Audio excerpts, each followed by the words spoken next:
And I think of somebody like Hassan Piker. Such a hollow,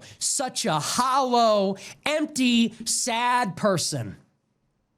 Hassan Piker saw Charlie Kirk, someone that he knew, get shot in the neck and his neck erupt with blood. We don't need to be graphic about the details. But it's the truth. But everybody should look at that long and hard and let it sit with you.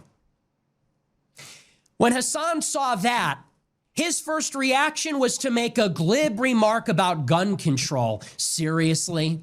Opportunistic. That's a 31-year-old man. That's a young man with a wife and kids. He got shot in cold blood, publicly executed in front of thousands of college students. Never forget the trauma of his children, of his family. What about the people that witnessed this? What about everybody that will be affected by the knock-on violence that results from this? And you hollow, sick person, your response is to make some glib remark about gun control? Fuck you. Fuck you. And here's my message to Hassan Piker and every liberal cocksucker like him. Yeah. Well, you better disavow this violence. You better cry like Dean Withers. And I don't say that, maybe that comes off like I'm humiliating him. Who knows whether that was sincere or not? Really quick, though, he said that Hassan knew Charlie Kirk personally. If that's true, then that's absolutely fucked up. But then again, so many people in real life are so fake.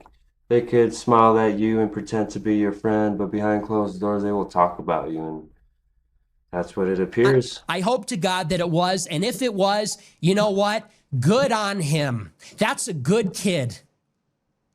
And he said some nasty things about me. That's a kid with a conscience. He said, I don't think we should kill people for disagreeing. Is that divisive now? He had to apologize for weeping that someone he knew was murdered. That kid has a conscience. I have some faith in that generation.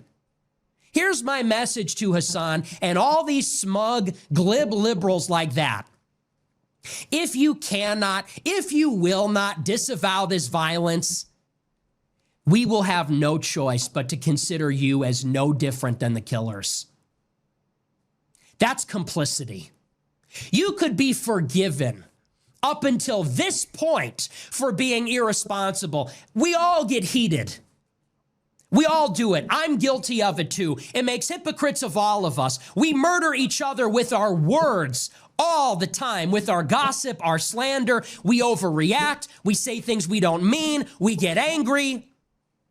We harbor grudges and resentment, things that we should not. And that's not to excuse it. But the day that someone gets shot for the disagreement, if you can't bring yourself to show the slightest ounce of humanity to a moderate Republican who got killed for no reason, this is a moment we all recognize could set us down the path towards a civil war, could set us down the path towards unbelievable horror, suffering, bloodshed. If you can't bring yourself, even for the selfish sake of yourself or your own people or your own pathetic side, to show the slightest ounce of humility, of mercy, of magnanimity, benevolence, charity, then you are no better than the killer. And that means that you must be destroyed politically as well. That's not a call to violence. But people like that have to be suppressed.